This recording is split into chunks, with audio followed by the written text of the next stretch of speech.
Titik, titik, titik. Kenan menyimpan ponselnya setelah memastikannya tanpa peduli amarah papanya itu. Kenan melihat penampilannya. Bisa saja ini jebakan, gumam Kenan menoleh sekitar dan menemukan sebuah butik khusus pria. Kenan langsung membeli pakaian serba tertutup juga memakai masker dan topi. Kenan sangat berhati-hati. Di bar ternama, siapa? Tanya si penjaga bar melihat penampilan Kenan yang tertutup. Kenan diam lalu penjaga lainnya bertanya lagi. Kenan menghela nafas lalu menunjukkan kartu diamond miliknya ke penjaga-penjaga itu sebab ia terlalu malas mencari keributan yang ada pelakunya tahu Kenan datang. Kenan ingin mengintip saja demi mengetahui pelaku serta tujuannya pelaku menggunakan kartu uang perusahaan apakah untuk menguji Kenan seorang mata-mata atau tidak. Oh, maafkan kami tuan. Silahkan masuk. Salah satu penjaga memberi hormat. Penjaga lainnya kebingungan lalu bertanya pada penjaga yang memberi hormat pada Kenan itu setelah Kenan melewati mereka semua. Apa kau bodoh? Dia itu tuan muda terkaya, kartu diamond hanya milik orang terkaya di negara ini. Hah, orang terkaya, siapa? Kenapa wajahnya ditutupi? Aku tidak peduli urusan pria itu tapi kita tidak boleh menyinggungnya, ingat saja perkataan bos kita. Para penjaga bar kembali bertugas mengabaikan Kenan karena menurut mereka pemilik kartu diamond tidak mungkin berbuat kerusakan. Kenan mendengus ketika memasuki kawasan bar terdengar suara musik yang begitu kuat sehingga gendang telinganya merasa ngilu. Haish, geram Kenan mengelus telinganya. Kenan menggeleng kepalanya untuk tetap fokus karena suara musik yang kuat itu membuat konsentrasinya cukup tergoyahkan. Kenan mencari setiap sudut ruangan yang mencurigakan hingga ia menemukan salah satu ruangan perkumpulan wanita tengah mengelilingi dua pria. Bagaimana caraku melihat wajah mereka? Gumam Kenan. Sekarang bagaimana Pak? Dia memang tidak datang kan? Sudah aku tebak kalau dia bukan mata-mata, tanya pria yang tengah membelakangi Kenan menoleh ke pria beruban di sampingnya. Kenan mengerutkan keningnya. Marvin, kau melakukan tindakan yang sangat berbahaya, Tuan Besar pasti menyadari hal ini, geram pria tua itu yang ternyata Johnson. Kenan hanya melihat sisi wajah mereka saja sudah mengenalinya, Kenan memiliki ingatan yang sangat bagus. Kenapa Bapak sangat takut? Bukankah sudah ada buktinya? Dia bukan mata-mata kan? Kalau iya kenapa dia tidak datang? Ejek Marvin. Kalau dia datang bagaimana? Tanya Johnson celingukan. Di sini banyak wanita seksi, apa dia tidak akan tergoda dengan perempuan? Kata Marvin memegang wanita di kiri kanannya dengan tatapan.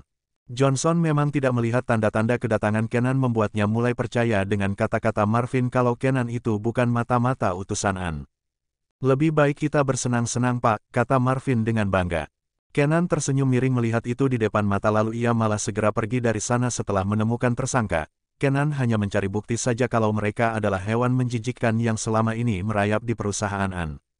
Kenan melangkah pergi dengan tenang walau ia ditatap aneh oleh para pengunjung bar karena penampilan Kenan yang tertutup. Jika Kenan menunjukkan wajahnya jelas banyak wanita seksi mendatanginya sebab Kenan adalah pria dari Asia terutama Indonesia menjadi idaman wanita di negara itu. Maaf tuan, seorang gadis seksi tidak sengaja menabrak Kenan, otomatis Kenan melangkah mundur tanpa berniat menolong gadis itu namun ia hanya terdiam beberapa saat sebab gadis itu meminta maaf dalam bahasa Indonesia. Gadis itu berdiri sendiri, maaf tuan. Saya tidak bisa melihat dengan jelas, ucap gadis itu dengan bahasa campuran yaitu bahasa Inggris dan Indonesia. Kenan tersenyum begitu tipis di balik maskernya, ia menaikkan sedikit topinya untuk melihat gadis itu bukan penampilannya melainkan wajahnya. Oh God, kenapa kepalaku pusing banget sih? Racau gadis itu memegangi kepalanya sendiri. Kenan menaikkan sebelah alisnya seolah pernah melihat gadis itu tapi ia bertanya-tanya dalam hati bertemu di mana. Ariana. Teriak Stephen memegang lengan gadis itu sehingga Kenan baru ingat kalau gadis di depannya sedang depresi karena diselingkuhi oleh Stephen. Lepaskan aku bukan Ariana lagi, pergi kau dari sini, gadis itu mendorong Stephen yang terjerembab. Kenan diam saja menonton pertengkaran mereka berdua walau suara musik lebih dominan menguasai telinganya tapi matanya malah fokus dengan pertengkaran pasangan kekasih itu. Kenapa kamu seperti ini Ariana? Sejak kapan kamu memasuki bar ini Kamu gadis baik-baik kan? Tanya Stephen segera bangkit tidak peduli bagaimana malunya dirinya yang penting kekasihnya itu tidak terjerat pergaulan sepertinya. Lepaskan aku tidak mau mendengarkanmu, amuk gadis dipanggil Ariana itu. Kenan melihat dompet Ariana terjatuh lalu Kenan mengambilnya dan membuka isinya terlihat KTP Ariana tertera nama Kinanti Intan Ariana serta memang berasal dari Indonesia. Stephen memegang kedua tangan Ariana, kamu tidak akan menang melawanku Ariana, aku harus menjadi pria pertama untukmu. Ariana memelintir tangan Stephen di tengah ketidaksadarannya lalu menendang Stephen sampai tersungkur padahal Stephen kuat tapi ia lemah jika Ariana yang menyentuh Stephen. Ariana meninggalkan Stephen dalam keadaan mabuk. Kenan menaikkan sebelah alisnya seolah ia merasa gadis itu dalam keadaan pengaruh obat bukan mabuk karena minuman. Sial, gumam Kenan. Jiwa lelaki Kenan menyeruak seolah ingin menolong Ariana lalu ia terpaksa mengejar Ariana dan menarik lengan Ariana. Ariana terhuyung berusaha melawan Kenan yang segera menghindar. Kenan bersidakap dada melihat Ariana tampak kesal meninju angin, apa dia bisa berkelahi. Gumam Kenan memperhatikan gerak-gerik Ariana. Kenan menepis kedua tangan Ariana sampai meringis. Ini dompetmu, kata Kenan membuat Ariana mengucek-ngucek kedua matanya mencoba melihat Kenan dan dompetnya. Tuan dari Indonesia, tanya Ariana menerima dompetnya sambil terhuyung lalu menunduk ala Jepang ke arah Kenan untuk mengucapkan terima kasih dan pergi dari Kenan. Ariana, Stephen berlari mengejar Ariana lalu Kenan hanya memanjangkan kakinya sehingga Stephen tersungkur dengan santainya Kenan melewati Kenan. Stephen melihat ke belakang terlalu banyak orang sehingga ia tidak bisa menemukan pelakunya tapi yang paling penting saat ini adalah gadis pujaannya yaitu Ariana. Ariana, gumam Stephen segera bangkit dan mengejar Ariana. Ariana ternyata dalam pengaruh obat bius, entah bagaimana caranya ia bisa meminum obat itu padahal Ariana hanya ingin melepas stres di bar itu. Ariana telah menaiki taksi dan Kenan melihat dari balik tembok Stephen berusaha mengejar gadis itu. Aku tidak akan melepaskanmu Ariana. Hanya aku yang boleh memilikimu, teriak Stephen lalu berlari menuju mobilnya. Kenan menaikkan sebelah alisnya, buaya akan tetap jadi buaya. Gumam Kenan tersenyum miring lalu mencari taksi dan mengejar mobil Ariana untuk membantunya sebagai seorang pria sejati bukan memiliki maksud apapun. Kenan punya adik perempuan jadi ia tidak suka ada perempuan yang diperlakukan semena-mena oleh pria lain walaupun Kenan juga kejam tapi ia tidak pernah merusak perempuan. Kenan tidak ingin menutup mata melihat Stephen punya niat jahat pada Ariana yang jelas-jelas sudah dikhianati oleh Stephen. Kenan melihat Ariana berhenti di gedung apartemen yang sama dengannya, dia tinggal di sini. Gumam Kenan.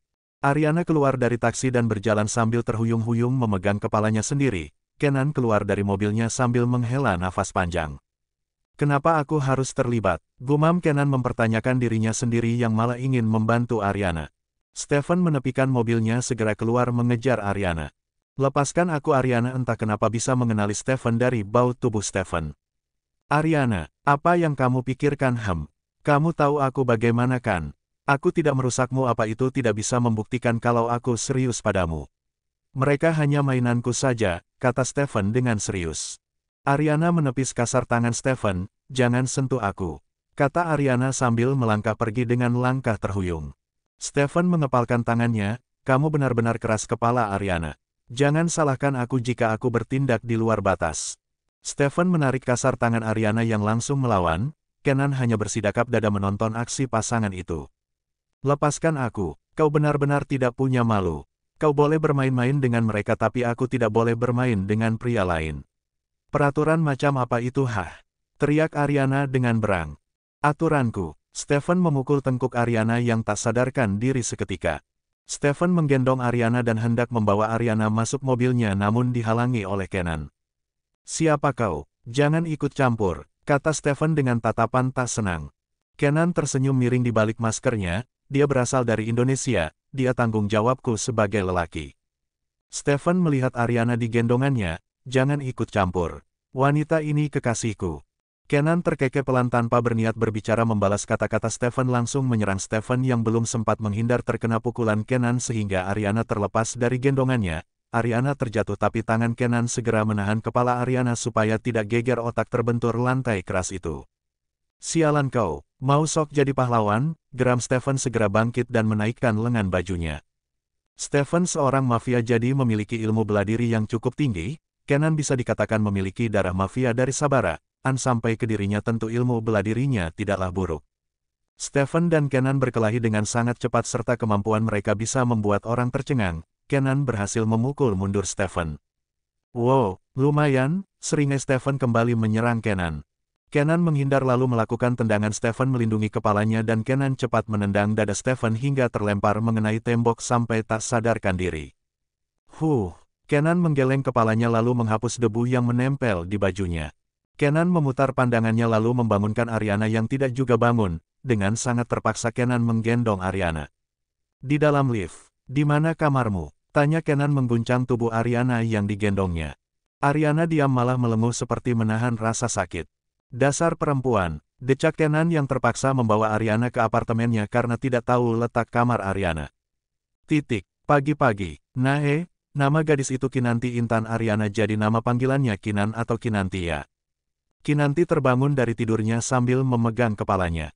Di mana ini? Gumam Kinan celingukan melihat kamar asing yang ia tempati. Kinan memegangi kepalanya mengingat dirinya dipukul oleh Stephen dan ia tidak ingat apa-apa setelahnya. Kinan menjerit seketika. Berisik, kata Kenan membuka pintu kamarnya membuat Kinan kaget melihat pria yang tak dikenalnya itu. Indonesia, gumam Kinan menunjuk wajah tampan Kenan tapi dari jauh saja. Aku tanya kamarmu tadi malam tapi kau tidak jawab, kata Kenan bersidakap dada memandang Kinan dengan sorot mata tajam. Kinanti memperhatikan tubuhnya juga penampilannya seketika ia langsung paham kalau Kenan menolongnya. Boleh saya tahu siapa Anda tuan? Saya berjanji akan balas budi, tanya Kinanti dengan sopan. Keluar dari apartemenku, titah Kenan lalu berbalik pergi.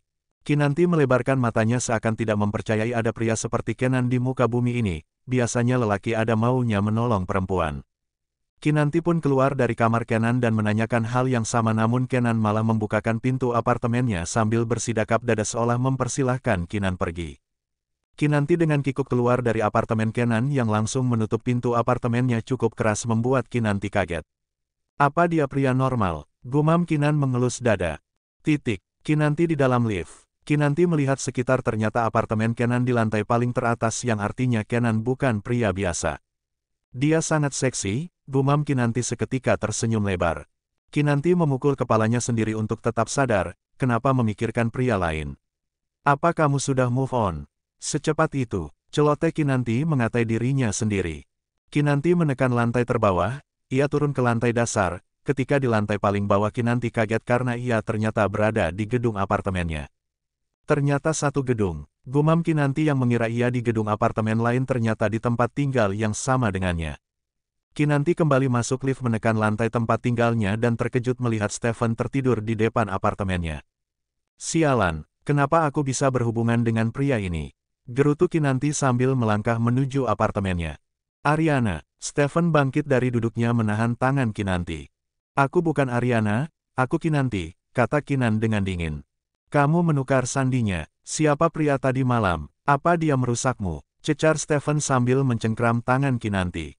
Kinanti menepis tangan Stephen lalu segera masuk ke apartemennya dan cepat mengunci pintu. Kinanti menutup kedua telinganya mendengar bel apartemennya karena ia sudah tahu pelakunya adalah Stephen. Dasar tidak tahu malu, memang kenapa kalau aku tidur dengan pria seksi tadi? Apa hubungannya denganmu? Dasar tak tahu malu, maki Kinanti. Sejak saat itu Stephen selalu mengejar Kinanti dan menanyakan hubungan Kinanti dengan pria itu terpaksa Kinanti berbohong kalau pria itulah yang menjadi pria pertama yang menyentuhnya. Hal itu membuat Stephen marah lalu menanyakan kamar pria itu. Kinanti tidak menjawab hanya menghindar setiap kali Stephen menanyai hal seperti itu padanya. Stephen hanya ingin menghabisi pria itu saja tapi ia tidak tahu identitas pria itu karena malam itu Stephen tidak melihat wajah Kenan. Sepertinya aku harus kembali ke Indonesia. Gumam Kinanti memandangi penampilan dirinya di depan cermin. Kinanti merasa bosan dikejar-kejar oleh Stephen yang tidak tahu malu. Jika Stephen ke Indonesia pun harus menunggu beberapa tahun sebab visanya habis jadi Kinanti bisa aman beberapa tahun di Indonesia tanpa gangguan Stephen. Pagi-pagi, Kinanti menekan bel apartemen Kenan yang dibuka oleh Kenan dengan wajah bantalnya membuat Kinanti terkejut karena Kenan sangat seksi seperti itu. Ia tidak menyangka pria lokal Indonesia sangat menarik di matanya daripada pria bule. Tuan, saya akan kembali ke Indonesia, terima kasih atas pertolongan Anda saat itu. Jika kita bertemu lagi saya akan membalas perbuatan baik Anda, ucap Kinanti menunduk ala Jepang.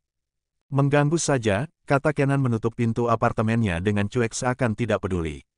Kinanti membekap mulutnya yang tengah menahan senyum, sangat cool, gumam Kinanti yang ternyata sudah terpikat pada Kenan lalu segera pergi dari sana setelah berpamitan pada Kenan. Pemeran utama perempuannya udah nemu nih.